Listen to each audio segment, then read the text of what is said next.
पूर्ण सृष्टीमध्ये एकच माणूस राहिला तर काय होईल. मग इतक्या आतमध्ये रुतलो की कितीतरी वेळा रात्रभर झोप यायची नाही घाबरून. भूत जास्त भयानक आहेत की माणूस, तर मी तर म्हणेन की माणूस जास्त भयानक आहे. वांगी कसं आहे की बऱ्याच कोकणामध्ये बऱ्याच ठिकाणी त्याला वांगी म्हणतात. 10 ते 12 हजाराला तुम्हाला विकत मिळतं. एक पर्टिक्युलर त्याचा एक तांत्रिक असतो किंवा एक कुठलं तरी घर असतं. तर वांगीचं कसं आहे की तुम्हाला एक पौर्णिमा किंवा अमावस्येला त्याची जी ठराविक विधी आहे ती करावी लागते. ती बिलकुल चुकवायची नसते आणि त्यामुळे तुमची भरभराट होते. वांगीला देखील त्याबद्दल काहीतरी हवीच असेल ना. ही शक्ती तर हमखास तुमच्याकडून काहीतरी मागणार. तुमची इच्छा जशी कमी आहे मोठी आहे त्यानुसार त्याचे नैवेद्य ठरतात. तसं एखादा जिवंत प्राणी जंगलातला तो पण तिने एक लहान मूल उचलून धरलंय. बेसिकली ती मुलगी आहे आणि ती बळी देणार आहे, एक नैवेद्य देणार आहे वांगीला.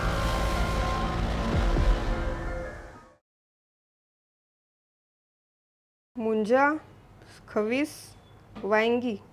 वांगी वांगी तुम्ही नाव ऐकलं असेल का? हे काही ठिकाणी वांगी किंवा वांगी असा उच्चार केला जातो. तर नमस्कार, आज न्यू इरा पब्लिकेशन हाऊसच्या यूट्यूब चॅनलमध्ये तुमचं स्वागत आहे. तर वांगी या पुस्तकाबद्दल बोलायचं झालं तर नवीनच पुस्तक प्रकाशित झालं आहे आमच्या पब्लिकेशन हाऊसचं. अविनाश महाडिक यांनी हे पुस्तक लिहिलेलं आहे. तर आपण आज लेखक संवादच्या या भागामध्ये अविनाश महाडिक यांच्याविषयी चर्चा करणार आहोत. विविध भूतांविषयी किंवा या वांगी या भूताविषयी नक्की काय अफवा आहेत, चर्चा आहेत, ज्या काही गोष्टी आहेत त्या आपल्याला वाचायला मिळणार आहेत. कव्हर पेज तर खूप छान दिसतंय आणि खूप हॉरर वाटतंय. तर सस्पेन्स आणि थ्रिलरने भरलेली कादंबरी आज आपल्याला ऐकायला भेटणार आहे या कादंबरीविषयी. तर खूप खूप नमस्कार, खूप खूप स्वागत सर आपलं या आमच्या यूट्यूब चॅनलमध्ये. तर आपण आज तुमच्या पुस्तकाविषयी बोलणारच आहोत. तर तुमची नवीनच ही कादंबरी प्रकाशित झालेली आहे. कादंबरी लिखाणापासून ती आता हातात सुद्धा आलेली आहे. तुम्हाला कसं वाटतंय नवीन कादंबरी आपल्या तर प्रकाशित झाले त्याबद्दल तुम्ही काय सांगाल? मला तर पहिली गोष्ट म्हणजे विश्वासच बसत नाही की कादंबरी वगैरे, कारण फार लहान लहान लेख आणि छोट्या 5 ते 6 अशा पानांच्या कथा लिहून फेसबुकवरती जस्ट असं पोस्ट करायचं. लॉकडाऊनमध्ये बसल्या घरी काय करणार म्हणून, की लॉकडाऊनमध्ये सगळे घरी अडकलेत, बाहेर पूर्ण इमारती वगैरे अशाच रिकाम्या पडल्यात, झाडं वगैरे अशी त्यांच्या आजूबाजूला कोणी नाही आहे. तर एक मनात कल्पना आली की असंच जर झालं आणि पूर्ण सृष्टीमध्ये एकच माणूस राहिला तर काय होईल. म्हणजे पूर्ण बिल्डिंग्स रिकामी आहेत, आजूबाजूला कोणी नाही आहे. हां आणि सगळं स्ट्रक्चर तसंच आहे पण माणूस एकच राहिला, बाकी सगळी सजीवता सृष्टीमधून निघून गेले. तर त्या बेसिसवरती मी एक 10 ते 12 पानांची एक कथा लिहिली, ती फेसबुकवर टाकली. तर त्याला बरेच रिप्लाय आले आणि मग नंतर मला असं वाटलं की मग ते एकदा तुम्हाला अशी वाहवा मिळाली की तुम्हाला असं वाटतं की आणखी लिहू. हां, तर ते एक घरीच होतो, काहीच काम नव्हतं, तळमळ होती की लिहित राहावं. येस. तर ते आणखी लिहित गेलो मग थोडं क्राईम स्टोरीजवरती लिहिल्या. क्राईम स्टोरीज वगैरे बघायचो, तर त्यातून काही सुचलं तर ते लिहित गेलो. तर फार लहान, जास्तीत जास्त 25-30 पानांची इतकीच कथा, इतकीच मजल मारू शकत होतो. पण कादंबरी वगैरे नारायण धारपांच्या वगैरे कादंबऱ्या वगैरे वाचायचो तर असं वाटायचं की आता ह्याच्यातच क्षेत्रातच पडायचं ठरवलं तर कादंबरीशिवाय पर्याय नाही. तर एक ठरवलं की एक प्रॉपर अशी गावची कथा घेऊन लिखाण सुरू करूया आणि आता ती आलेली आहे आपल्या हातामध्ये. खूप खूप अभिनंदन सर तुमचं सर्वात पहिले की तुमचं आलेलं आहे आणि प्रेक्षकापर्यंत आता पोहोचते, प्रतिसाद पण येतोय, सुरुवात झाली आहे आता कमी वेळातच. तर आपण आता याविषयी बोलूया, पण तुमच्याविषयी जाणून घ्यायला खूप आवडेल. तुम्ही मूळचे सर कुठले आणि सध्या काय तुमचं प्रोफेशन आहे वगैरे? माझा जन्म मुंबईचाच आहे. मी भारतीय स्टेट बँकेमध्ये डेप्युटी मॅनेजर आहे. 15 वर्षापूर्वी माझं कॉम्पिटेटिव्ह एक्झाममधून सिलेक्शन झालं होतं. पण वडील गावचे आहेत, ते 10वीपर्यंत गावी होते. 16-17 वर्षी वयाच्या ते मुंबईला आले. मग त्या कामातून वगैरे असं करून मग आम्ही तिथेच सेटल झालो मुंबईला. माझा जन्म वगैरे मुंबईचाच आहे. गावी म्हणजे नेमकं? गाव आमचं खेड, रत्नागिरी जिल्ह्यातील खेड गाव आहे. तिथे शिव म्हणून गावचं आमचं नाव आहे. आमच्या वाडीचं नाव महाडिकवाडी आहे. साधारण एक 12-13 घरांची वाडी आहे ती. तो पण किस्सा असा आहे की साताऱ्यावरून फार पूर्वी 10-12 पिढ्यांपूर्वी कोणतरी एक पूर्वज ज्यांचं नाव हरबा होतं, ते तिथे एकटे जाऊन बसले आणि ते एक घराची मग हळूहळू मग ती 15 घरं झाली, अशी पूर्ण वाडीच तयार झाली. तर मोस्टली कोकणामध्ये जनरली अशाच वाड्या आहेत. आमचे देव वगैरे त्या एका पर्टिक्युलर घरामध्ये आहेत, जे मूळ घर आहे आमचं. पालखी वगैरे होळीची शिमग्याची पालखी येते ती पण तिथेच येते. पूर्ण वाडीची जी गौरी बसते, एकच गौरी बसते. गणपती प्रत्येकाच्या घरात असतो पण गौरी माता एकाच घरी बसते, ती त्या मूळ घरात बसते. तर त्या घराची अशी मग तिथे एक वाडी तयार झाली. तर डोक्यामध्ये ती वाडी आपसातले हेवे दावे प्रेम वगैरे ते सगळं डोक्यात होतं पहिल्यापासून होतं. आणि मुंबई गोवा हायवे सुटल्यानंतर म्हणजे एक उजवीकडे आम्हाला फाटा लागतो, तिथून जवळजवळ अर्धा तासावरती आमचं वाडी आहे. तर जसा तो रस्ता मूळ हायवे सोडते गाडी, तर एक वेगळंच हे अंगावरती रोमांच उभे राहतात की आपलं घर आहे ते, आपलं मूळ आहे, हां इथे मूळ आहे. तोपर्यंत काय वाटत नाही जोपर्यंत आहे कोकणात वगैरे एंटर झालं काय झालं, पण जेव्हा मूळ गावी जातो तेव्हा एक वेगळा फील येतो. तर थोडा गावशी कनेक्टेड आहे. मग सर शहरात आता तुम्ही जॉब करत आहात, पण मग सुट्ट्यामध्ये वगैरे तुमचं गावी येणं जाणं असेल. मग गावाकडची आणि स्पेशली कोकणातली शांतता, ते निसर्ग, ही जी धावपळ आहे आणि कोकणातली शांतता, याबद्दल तुम्हाला कुठे रमायला आवडतं आणि त्याबद्दल काय सांगाल तुम्ही? म्हणजे जर मला कोणी सांगितलं की सगळं सोडून तू म्हणजे हे प्रपंच जो आहे दर महिन्याला पैसे कमवणं वगैरे ते सगळं विचार करू नको, आपोआप येत राहील, तर मी कायमचा कोकणामध्ये आपल्या गावी तयार आहे.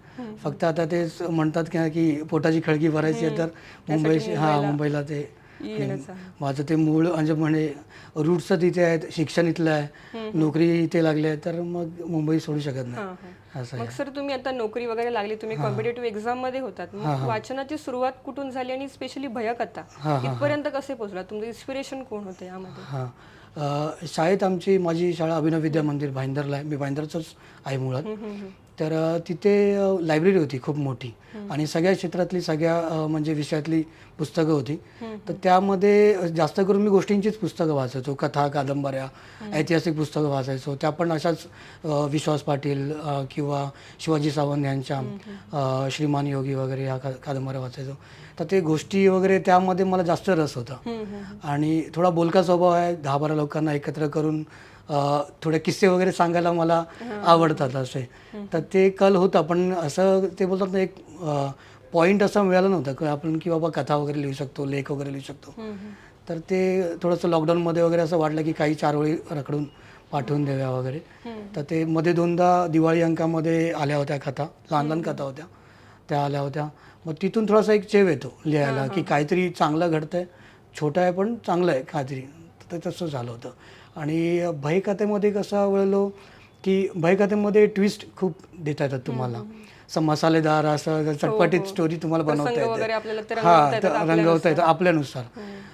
पूर्णपणे इलॉजिकल नाही पण पूर्णपणे लॉजिकल पण नाही, असं तुम्ही काही देऊ शकता. नारायण धारपांच्या कादंबऱ्या खूप वाचल्या, इतक्या आतमध्ये रुतलो की कितीतरी वेळा रात्रभर झोप यायची नाही घाबरून. तर घरी बायको वगैरे म्हणायचे की अरे जर इतकाच घाबरतोस तर तू वाचतोस का म्हणजे भयकथा. तर मी तेच म्हणतो की जर घाबरलो नाही तर मी लिहू शकत नाही, फील पण आला पाहिजे. तर नारायण धारपांमुळे थोडंसं इन्स्पायर्ड झालो लिहिण्यामध्ये. तर सर मी विचारेन की नारायण धारपांच्या कुठल्या कथा तुम्हाला आवडल्यात, कुठल्या तुम्हाला अशा प्रेरणादायी ठरल्यात, तुम्ही काय सांगाल? नारायण धारपांच्या इतक्या कादंबऱ्या ते म्हणजे अनभिक्षितनं बोलतात ना, सम्राट आहेत भयकथेचे मराठी साहित्यातले मित्र. म्हणजे त्यांच्या इतक्या कादंबऱ्या, काही कादंबऱ्या तर मला अजूनही नव्याने नावं अजूनही कळत आहेत. फार कमी वाचल्यात पण बऱ्यापैकी वाचल्यात, जसं संकर्षण झालं, स्वाहा झालं, काळी जोगीन आणि चंद्राची सावली. त्या कथा थोड्याशा एकदम टच करतात. बऱ्याच कादंबऱ्यांमध्ये थोडासा झालं की डोक्याच्या वरून जातं, त्यांचं लिखाण फार त्यांच्या काळानुसार फार पुढचं होतं. सायफाय गोष्टी पण त्यांनी बऱ्याच लिहिल्या होत्या, अजूनही डोक्यात 3-4 दिवस पुढचे जातात. आणि काही गोष्टी तर 2050-2080 तेव्हा कसं जग असेल ते त्यांनी त्यावेळी लिहून ठेवलं आहे. तर ते एक त्यांचं वाचून थोडंसं मनाला फील म्हणजे भीती फील झाली की तुम्हाला आपोआप ते हे होतं की लेखक जिंकला. म्हणजे जर वाचणारा घाबरतोय तर लेखक जिंकला. वांगीचं एकंदरीत जे इन्स्पिरेशन आहे ते तुम्हाला त्यांच्याकडून मिळालं.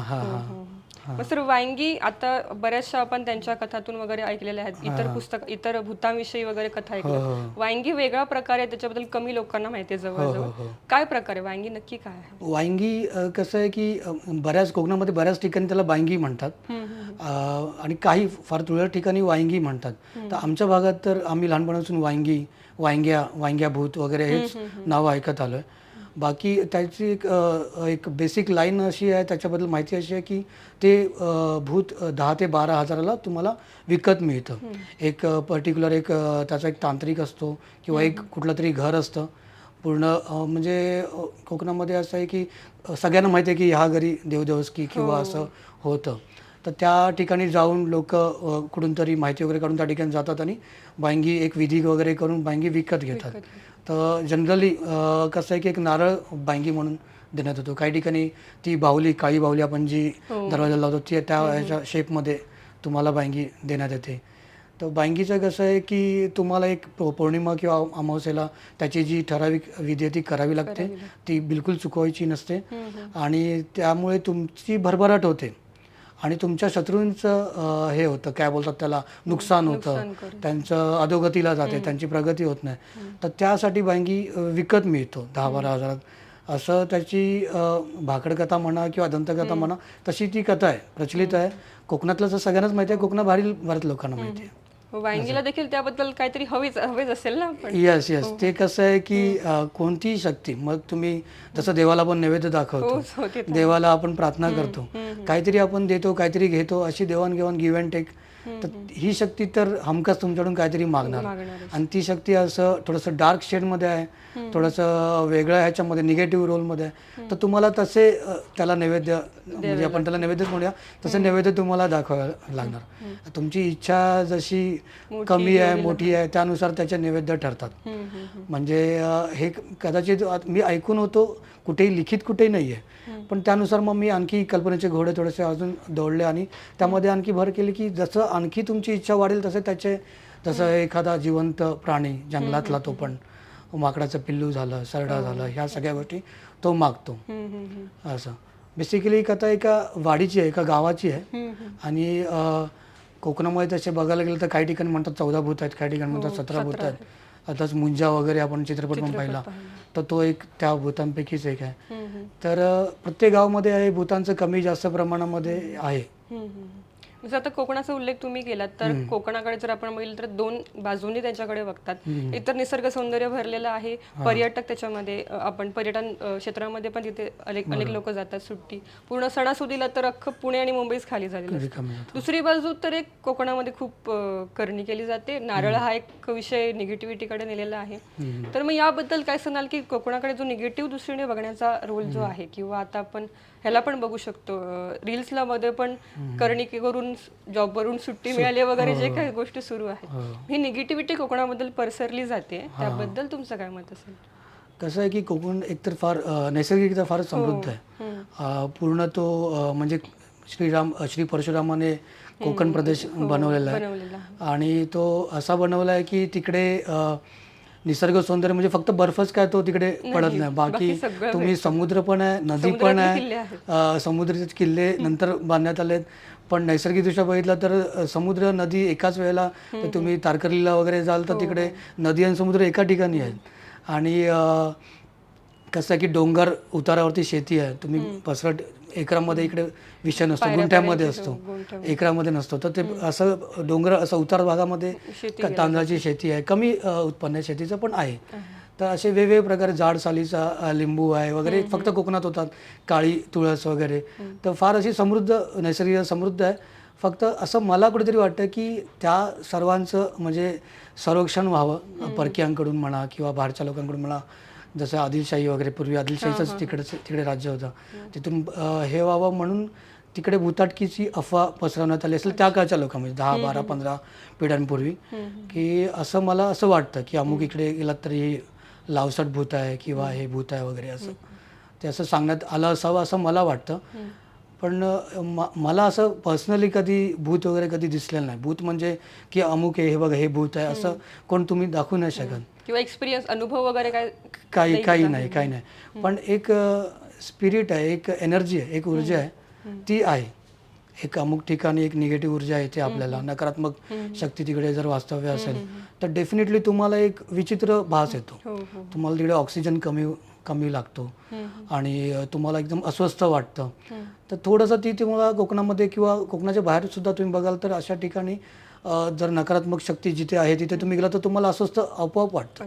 तेच कट्टू तुम्ही मंदिरामध्ये झालं, एखाद्या पवित्र ठिकाणी, तर तुम्हाला इकडे शांती लागते, पॉझिटिव्ह एनर्जी लागते. दोन्ही ठिकाणी जर तुम्ही पॉझिटिव्ह एनर्जी आहे म्हणतात तर तिकडे निगेटिव्ह एनर्जी सुद्धा असणारच असणार. मग आता जसं तुम्ही म्हणाले की देवांचं वगैरे पण खूप कोकणात केलं जातं, तर वाडी किंवा आपण गाव म्हणतो त्यांच्या वेशीनुसार देव असे राखलेले असतात, राखणदार म्हणून आपण त्याला संबोधतो. मग देव काही काही ठिकाणी भूतांविषयी जर आपण बोललो, चांगली भूत पण म्हणून एक टायटल आले नवीन आता, की बाबा चांगलं भूत जे आपले काम करून देतात. काम करून मग ह्याबद्दल तुमचं काय मत आहे, की गावामध्ये जे देवांना काही देवसार वगैरे म्हणा, की त्यांना तर चांगली भूत म्हणून उद्देशलं पण गेलेलं आहे. मग हे नक्की काय आहे, नक्की काय एक्सप्लेन करू? चांगली भूत म्हणजे भूताभूतांचं एक वेळ असते. मी फक्त ऐकून आणि अनुभव तसा अनुभव नाहीये, पण फील म्हणजे एक एनर्जी फील होते. त्यानुसार मगाशी म्हटल्याप्रमाणे की त्यांचा एक काळ असतो त्यांचा. आपण म्हणतो रात्रीचा प्रवास करू नका, पूर्वज आपले म्हणायचे, आपली जुनी जाणती माणसं म्हणजे रात्रीचा प्रवास करू नका. तो ह्यासाठीच म्हणायचे की त्यांचा एक काळ असतो रात्री 12 नंतर ब्रह्ममुहूर्तापर्यंत 3:30-4 वाजेपर्यंत तो त्यांचा एक फिरण्याचा त्यांचा काळ आहे. तो त्यांना तिकडे ती लोक मुक्तपणे फिरत असतात. त्यात आपण जाऊन आपलं अस्तित्व दाखवलं की ते थोडंसं आपल्याला घाबरवतात. मी अजूनही म्हणेन की जर भूत जास्त भयानक आहेत की माणूस, तर मी म्हणेन की माणूस जास्त भयानक आहे. कारण एका ठिकाणी भूत फक्त घाबरतो तुम्हाला एक एनर्जी.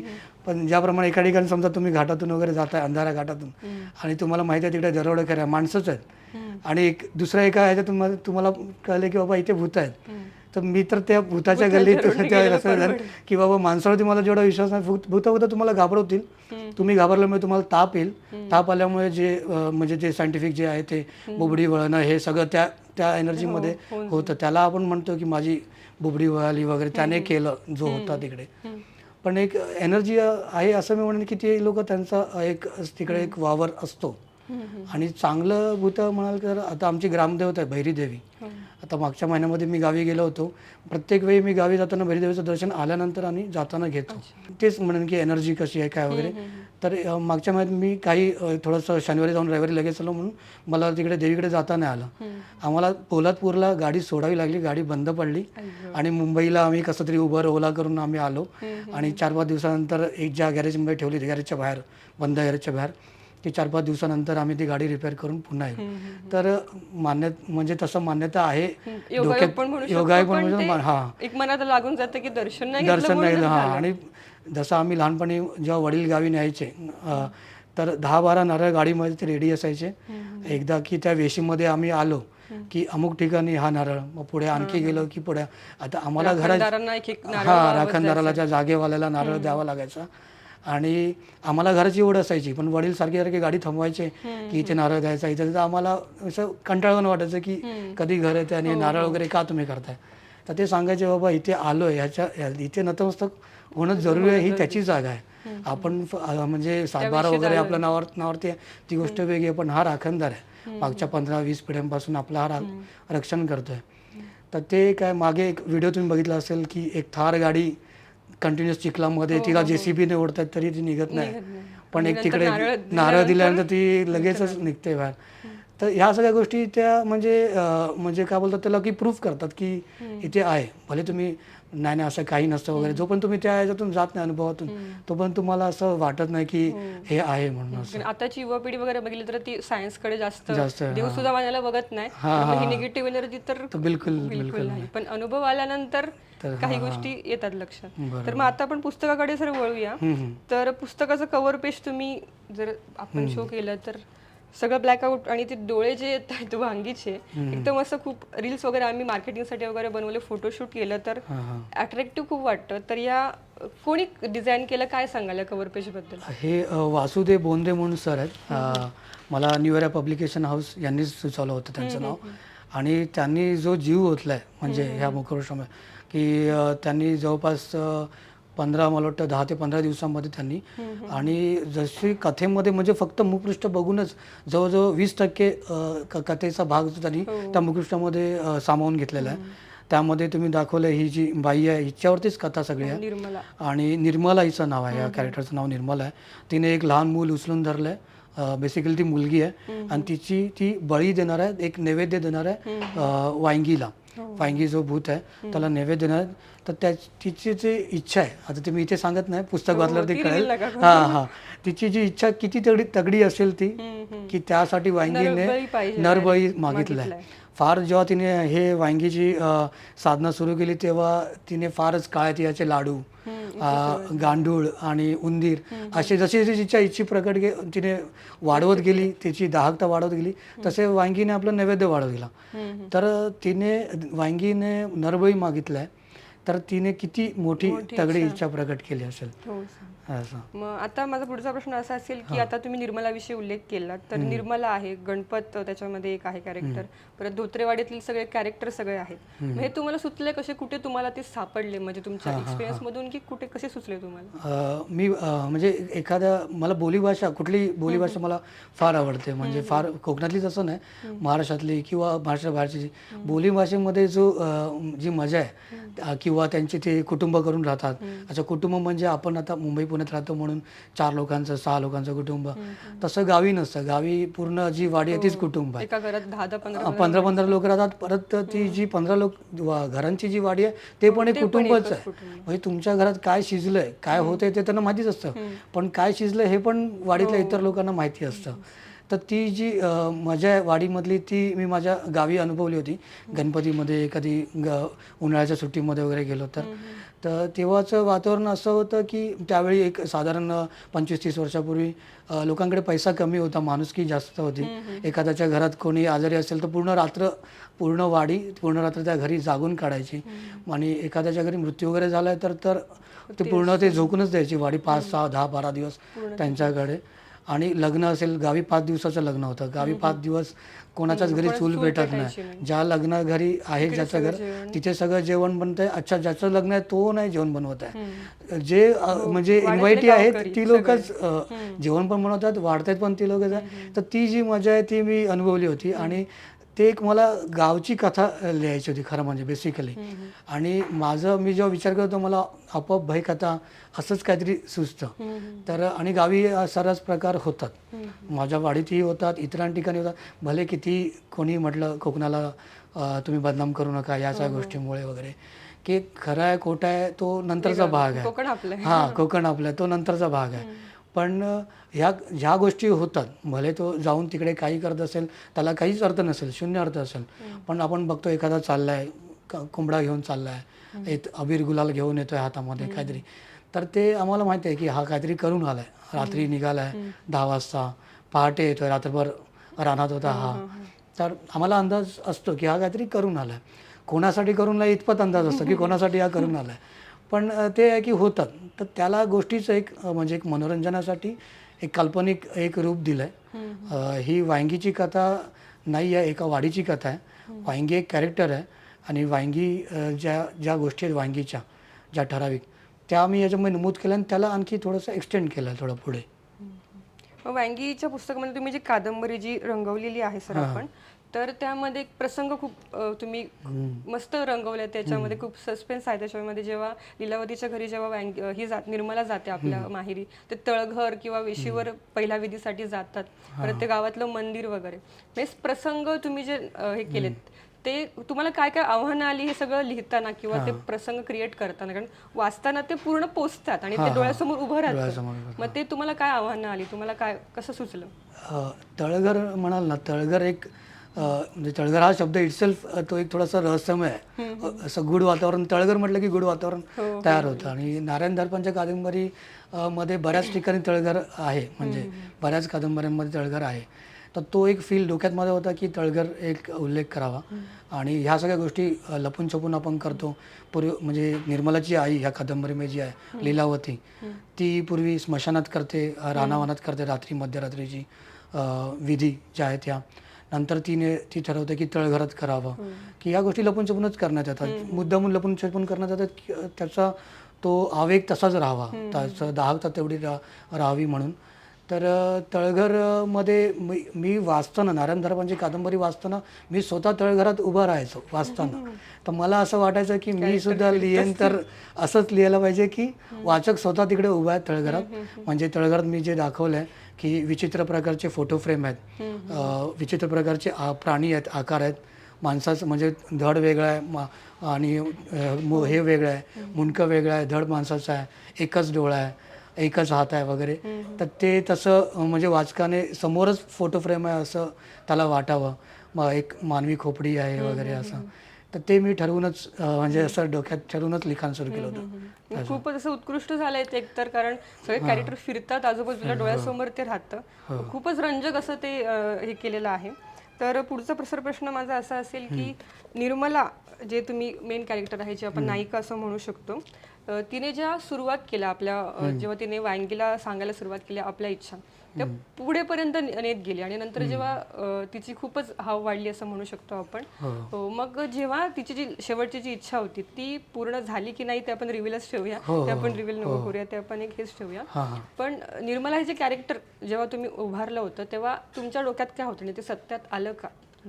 माझ्या डोक्यात एक असं होतं की आजूबाजूला जे काही आपल्या आजूबाजूला घडतं, चांगल्या वाईट प्रसंग म्हणा किंवा माणसं आपल्याला भेटतात त्यांच्यावर आपण जे संवाद करतो, तर तुमचं वय काही असो तुम्ही तसे घडता, तुम्ही तसे विचार करता.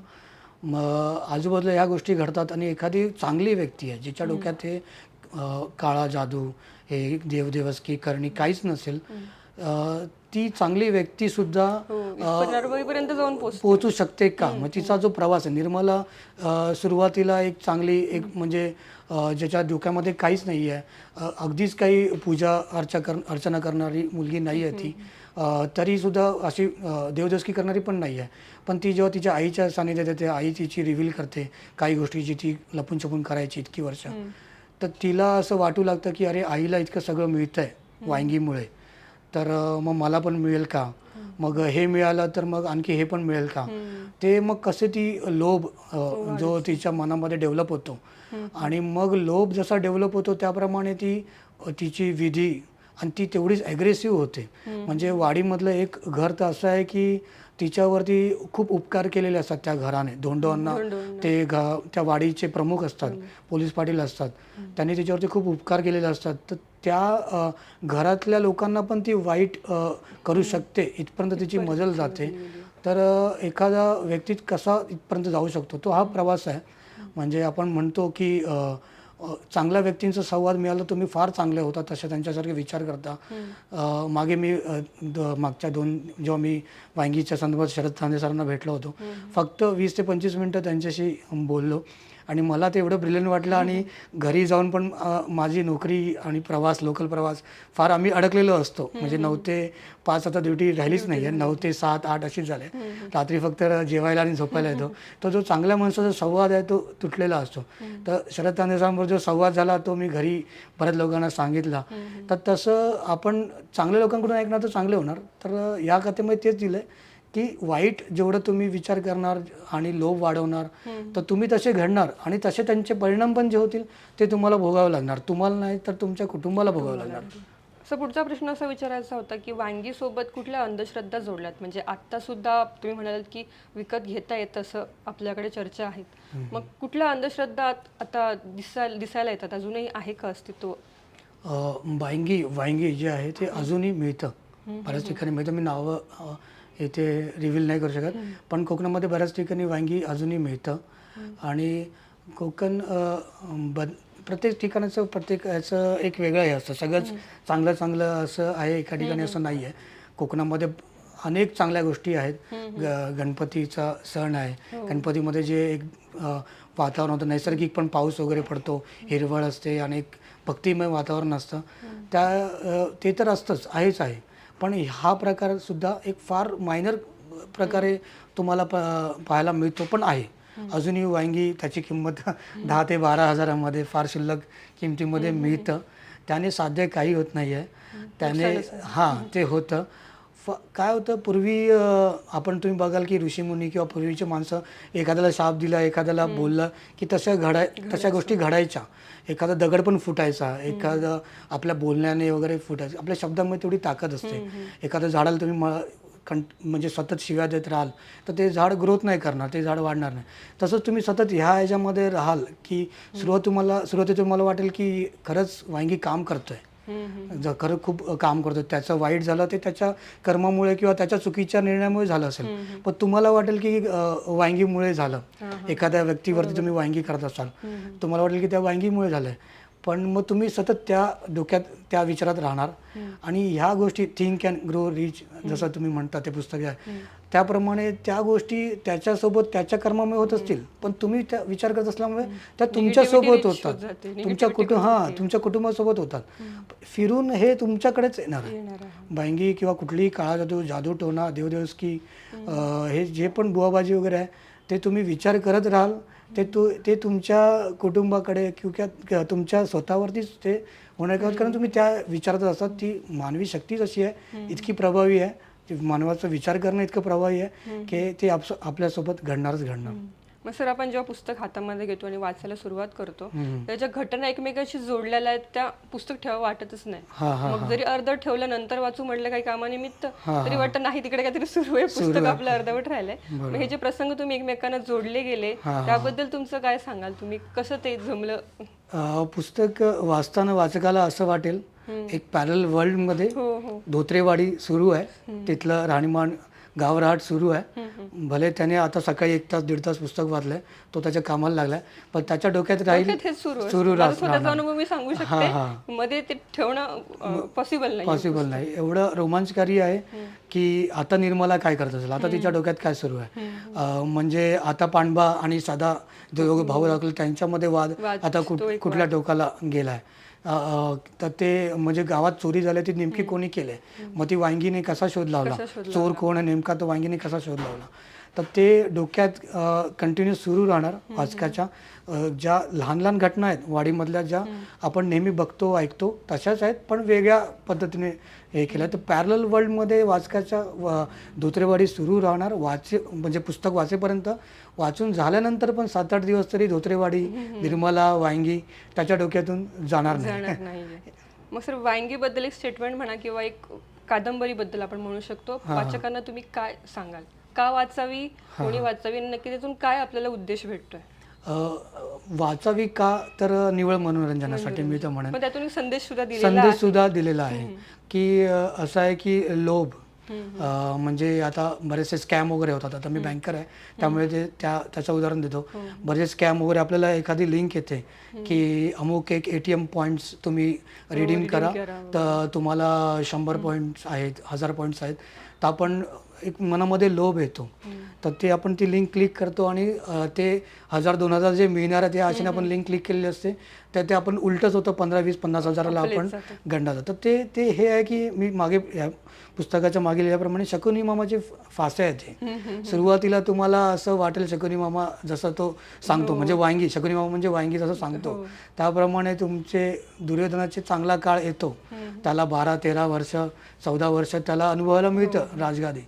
पण नंतर जे अंत जो होतो त्यामध्ये म्हणजे जी नियती आहे ती विचार नाही करत की फार क्रूर अंत झाला याचा. दुर्योधनाचा अंत क्रूरच व्हायला होता, तसं आहे ते, असं आहे.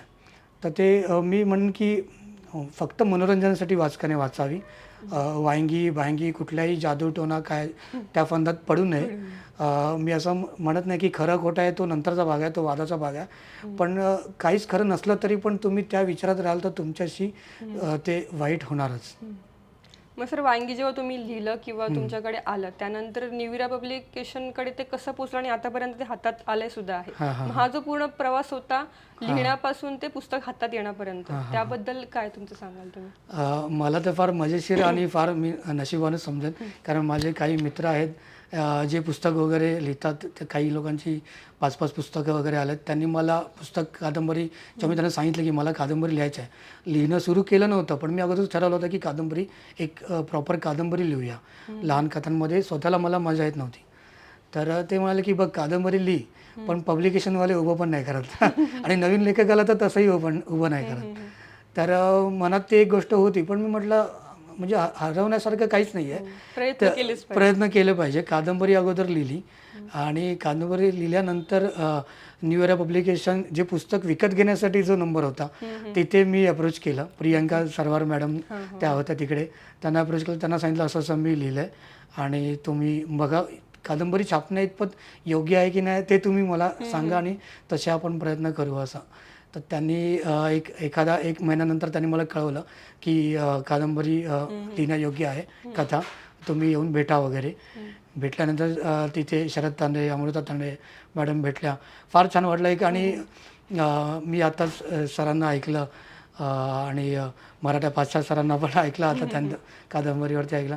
तर हे फार मोठे लेखक आहेत. म्हणजे मी इथे तुम्ही लेखक वगैरे असं नाव दिलं इकडे, मी लेखक वगैरे फार मोठी संज्ञा आहे. मी कथाकार आहे. माझं फेसबुक पेज पण आहे, अनाम मराठी कथाकार. तर मी तिकडे लेखक नाही लिहिले, कथाकार आहे. मला कथा रचायला आवडतात, कथा सांगायला आवडतात. पुसवायला हां, तर तसं आहे. तर लेखक वगैरे कसं आहे की समाजात काहीतरी बदल घडवेल आणि समाजाला चांगल्या मार्गावर येईल, प्रबोधन घडवेल असा असतो लेखक. मी काय लेखक नाही आहे, फक्त मी वाचकाच्या मनोरंजनासाठी लिहिलं आहे. पण आणि सुरुवात आपली एक झालेली आणि ती पण अशी जबरदस्त झाली की लोकांना वाचतंय. तुमची अजून नवीन पुस्तकं येतील. सो मला असं विचारायचं की वांगीच्या यशानंतर पुढे तुमच्या डोक्यात अजून काय आहे? नवीन कुठला प्रोजेक्ट वगैरे? सध्या एक लिखाण सुरू आहे. त्याला टच असा दिलाय की ते बंगाल प्रांतामध्ये घडतंय. भय कथा माझ्या डोक्यातून बिलकुल जात नाही.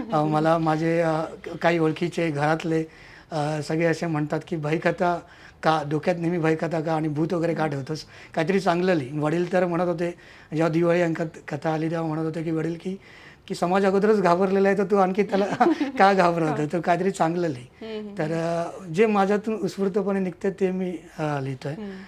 सध्या सुरू आहे ते बंगाल प्रांतातली कथा सुरू आहे. एक सरजमीनदार, त्यांच्या घरामध्ये 15-20 लोकांचं कुटुंब आहे. ते 7-8 लोकांचा मृत्यू एक काही ठराविक काळानंतर होतोय आणि त्या घरामध्ये एक तिथेच त्यांची जी सून आहे ती अपघातरित्या मेलेली असते. तर ती पण थोडंसं तिचं अस्तित्व दाखवत असते त्या घरामध्ये, त्या वाड्यामध्ये, राजवाड्यामध्ये. आणि घरामध्ये त्या जमीनदारांच्या आपसातल्या वादांमध्ये पण काही हे आहेत, ते पण असे मारधाड करणारे वगैरे आहेत. तर ते पण आहे. रंजक वाटतंय. ते पण एक आहे. लवकरच म्हणजे ह्या यशानंतर आपण त्या कादंबरीविषयी बोलायला नक्कीच भेटू सर. नक्की पुन्हा नक्की एकदा नक्की मॅडम. खूप खूप शुभेच्छा सर तुम्हाला तुमच्या या वांगी कादंबरीसाठी आणि देखील आणि पुढील कादंबरीसाठी. धन्यवाद. थँक्यू. तर मी प्रेक्षकांना सांगू इच्छिते की हे नवीन पुस्तक आलेलं आहे आणि जर तुम्हाला हे घ्यायचं असेल, वाचायचं असेल तर डिस्क्रिप्शनमध्ये लिंक पण दिलेली आहे. ॲमेझॉनवर आणि फ्लिपकार्टवर देखील अवेलेबल आहे. तर खूपच सस्पेन्सने, थ्रिलरने भरलेली, एकदा जर तुम्ही हातात घेतली तर ती हातात ठेवावी वाटत नाही. कव्हर पेजचाच खूप बोलकं असं आहे. सो खूप खूप धन्यवाद अविनाश सर. तुम्ही खूप तुमच्या शेड्यूलमधून बिझी सुट्टी घेऊन अक्षरशः इथपर्यंत आलेला आहात आणि खूप शुभेच्छा वांगीसाठी. तर पुन्हा आपण तुमच्या नवीन कादंबरीसाठी नक्कीच भेटू. नक्की नक्की. Thank you thank you. आणि मी प्रेक्षकांना सांगू इच्छिते की निविरा पब्लिकेशनचे आमचे लेखक संवाद तुम्ही ऐकत राहा, पुस्तकं देखील वाचत राहा आणि पुस्तकांचे रिव्ह्यूज जे काही तुमचे असतील ते आम्हाला कमेंट सेशनमध्ये कळवा. खूप खूप धन्यवाद आणि आमच्या चॅनलला सबस्क्राईब देखील करा. थँक्यू.